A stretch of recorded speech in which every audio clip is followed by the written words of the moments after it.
Hi everybody, my name's Professor Tayson. I'm at my house and I'm taking off with my 3 dogs, and I'm going to talk with you as I walk through our amazing forest. So, of course, the conversation piece during this little walk with you is about our course. So, Introduction to Creative Nonfiction, which is a true love of mine, both nonfiction and teaching this class. And I am going to be facing the sun at some point. Oh, look out, Lucy. Here, Lucy Pie. And so these two things, teaching and nonfiction, interest me greatly, and I'm very happy that you're in the class. So welcome. As I go on this little walking journey with you today, I'm just going to talk about the class for maybe 5 or 10 minutes. So let's start with the basics, the true basics. I see this class as involving 2 basic principles, 2 basic ideas, and they're both interrelated with each other. And the first one of the things is honesty. So, how do I write something honest? Pretty big topic, right? I look around me and this is the world up here, you know? I'm up in the Catskills.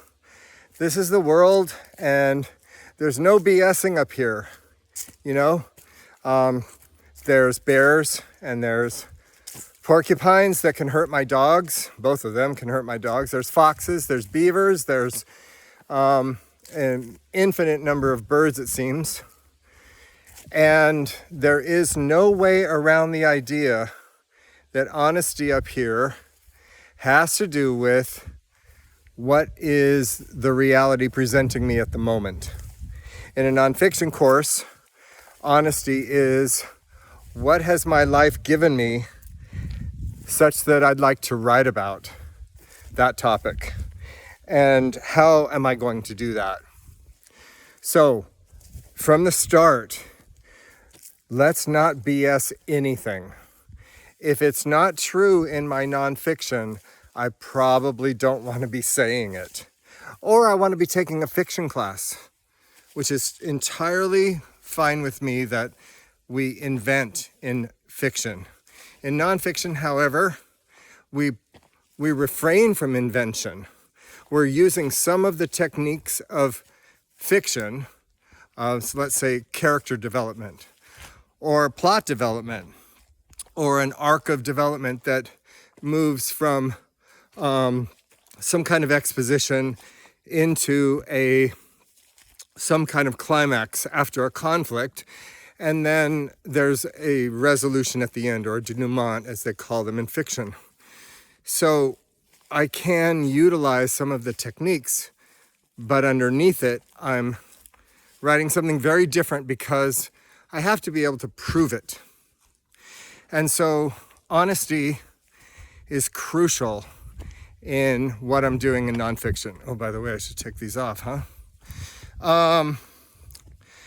And I want to keep that at the forefront of my mind as I'm thinking about writing, as I'm doing the exercises for the class that gear me up to writing a nonfiction longer piece, and as I'm talking about the works that we're reading and both student and published. I want to think about honesty. Second thing I want to think about is intimately related to the first. What is the nature of memory? And how can I trust my memory? What are the things that I can and cannot trust about my memory? And hopefully all of you will come up against the limitations of memory in the writing of your creative nonfiction in this class. I certainly did in writing multiple nonfiction pieces. How do I deal with, how do I deal with the idea that what I thought was true wasn't? What I thought I remembered was not true at all. And what happens when I butt up against that idea and have to have to change my narrative. That's really hard for some people, and that's the trick, because so many people have fallen into the trap of, oh, I made this dramatically fantastic piece of nonfiction, it's going to sell like hotcakes, and it comes out to be a lie. That's happened many times, and we're going to look at some of those times. They're really fascinating. Okay, so those are the two poles that hold the course together. The idea of honesty and the idea of memory. And we're delving into both of those topics throughout the semester. So, let's see. I'll show you my dogs for a sec. There's Safta, she's the eldest. And there is Ava, who's the youngest. Can you see her? Where are you, Ava? Where are you, Ava? There you are. There's Ava. And she's only 8 months old. And then there's Lucy, who's the middle dog. Ava and Safta are second cousins. So we're going on our walk up to the clearing up here. Real beautiful. Come on, girls, let's go. Come on. And so it's hard to lie with dogs, right? I mean, there is not a dishonest bone in their bodies. Although I have to say, the youngest dog, she knows how much I adore her, and she's able to manipulate me with great ease and get what she wants, which usually has to do with food, but sometimes has to do with toys.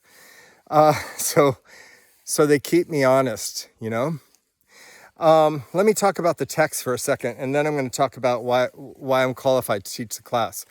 So text-wise, we have phenomenal books in the course, and they run the gamut from English novelists, for the most part, Virginia Woolf, who wrote some nonfiction that is some of the best I've ever read.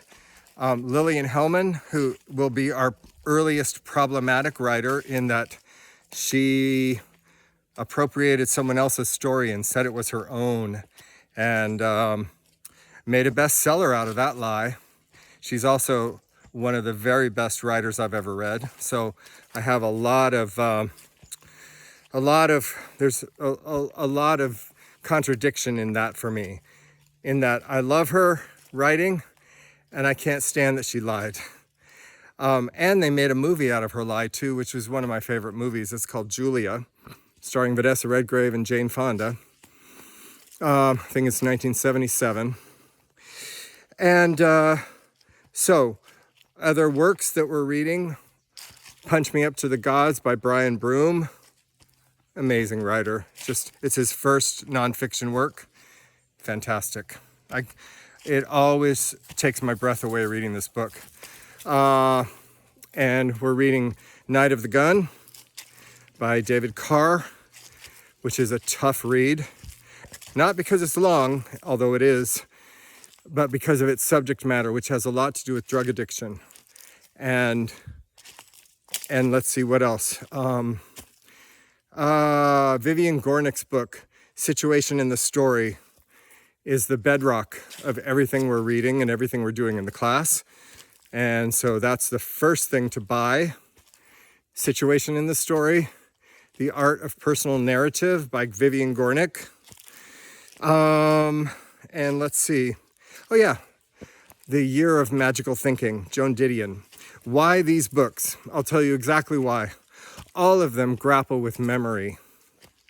All of them. And all of them grapple with what is the truth too. They have different responses to the truth, but they're all arm wrestling with what is truth. And thirdly, they're all very, very accomplished writers. Incredible sentences. We want to pay attention to those sentences. I'm going up a hill. So, all of this is available to you on the syllabus, of course, in Canvas, my.newschool.edu. There will be our Canvas course, and you will be able to see the syllabus right away. You'll be able to see the exercises right away. And you have 5 exercises over a 5-week period and 1 long narrative to write. By long, I mean 3,000 words. And it can be longer if you want. Lucy, Ava, come on. Sorry, you guys. Come on. Come on. So let's get into why I'm qualified. I am qualified to teach this class because, number one, I came into online teaching very, very early. So the new school was one of the first schools to use online education seriously, and that was in 1995. I was hired in 1995, but I started teaching the class in 1996. So I'm in on the ground floor basically for online teaching, and I like online teaching. I find it really interesting for lots of different reasons, such as you can have impulsive ideas, and then when you write them down, sometimes, to put them into a rich text editor, as they call the box that you write into, as you're writing it, you're realizing, oh, that's not really what I think at all. Or the tone of this is off. How do I make the tone better? And you have a chance immediately before anyone sees it to revise what you've said. I love that. So it makes my thinking a lot sharper. And what else? Let's see, aside from Canvas, qualification. I wrote 2 books of poems and a memoir. And the books of poems were published by the same house, Kent State University Press, because I won the Wick Poetry Prize with my first book, which was called The Apprentice of Fever Poems. And my memoir was published in many different many different editions, including a German translation that became a bestseller in Germany, which was really awesome. And it was called Look Up for Yes. The second book of poems is called The World Underneath. And then I went on a foray into graduate school, and I studied Romanticism, and I ended up writing my thesis my dissertation on William Blake's influence of underground, mostly East Village writers, including and focusing on Patti Smith. And so I've had a wide array of interests, always juggling them, always doing different things with them. And that's part of why I want to teach the class, and what I do teach about is how does a person continue creating for a lifetime? Not just for the years that are rich and easy, so to speak, especially when you're young, but when things get really difficult, how do you continue? That's a big question. A lot of people quit. And so how do we continue on regardless and do this for a life work, not simply when it's pleasurable? Writing is often not pleasurable for me. It is work, hard work. And speaking of, if you begin at the beginning of the course to chart your own writing schedule, it will benefit you greatly throughout the course. So if you write, let's say, 2 hours at a stretch without any distractions, including a phone, and believe me, I am distracted by Instagram. So I have to put the phone in the other room, and I sit for 2 hours and I write. If you can do that for, let's say, 3 or maybe even 4 times a week, your writing life and your creative life with it will expand exponentially, and you will be very, very proud of yourself at the end of the semester. And I'll be proud with you, okay?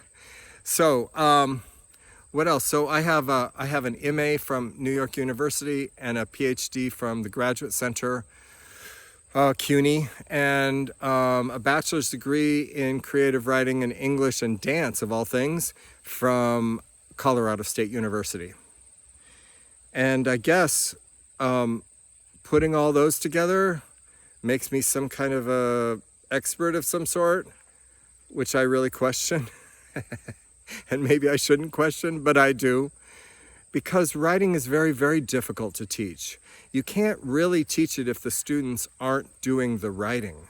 It's the writing that teaches one how to write.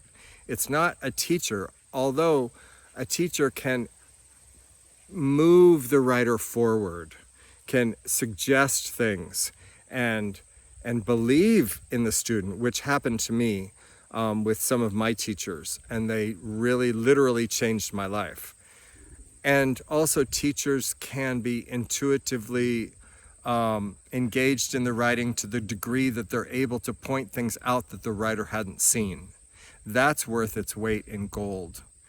And so those things, I am an intuitive teacher, and I approach writing, as you can tell, intuitively, and teaching intuitively.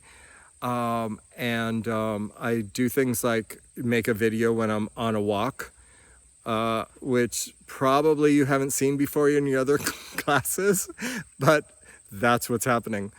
Okay, so what else did I want to mention? Oh yeah, where do I go from here? Well, first you look at the clearing, and this is a very beautiful place to be. I've read a lot of books up here. These dogs have had so much fun playing up here. And you'll notice that the little dog now has stolen the ball from the older dog, who is too shy to get it away from her, and she's upset. So I have to step in, which I'm going to do as soon as I finish this. Where do you go from here? Go into Canvas, as I said, and go then into, besides the syllabus, check out Welcome and Introductions and Introduce Yourself. When you go into Canvas, and this is totally important, use modules. The modules link on the left-hand side of the course homepage. Use modules to navigate the entire class, always. So don't try to click into discussions, which is going to be closed anyway, but there are other things that you can do that will make it problematic. Instead of doing that, go directly into modules, and then you will see week 1, and this is what's due. Week 2, this is what's due, all the way through week 15. So, very nice to have met you briefly. I will see you more in Welcome and Introductions, and I look forward to hearing you talk, not only to me, but with each other. The class can only work if you work together with each other. And last thing I'll say, in order to facilitate that, I've divided you up into groups for the first 6 weeks of class. So check out which group you're in. You'll see groups in a module. So go in and start looking around and seeing how things are. Those groups are going to be essential for getting us going. Okay, so talking to each other is crucial for the class, and I look forward to hearing you and to interacting with you. Have a good rest of the day.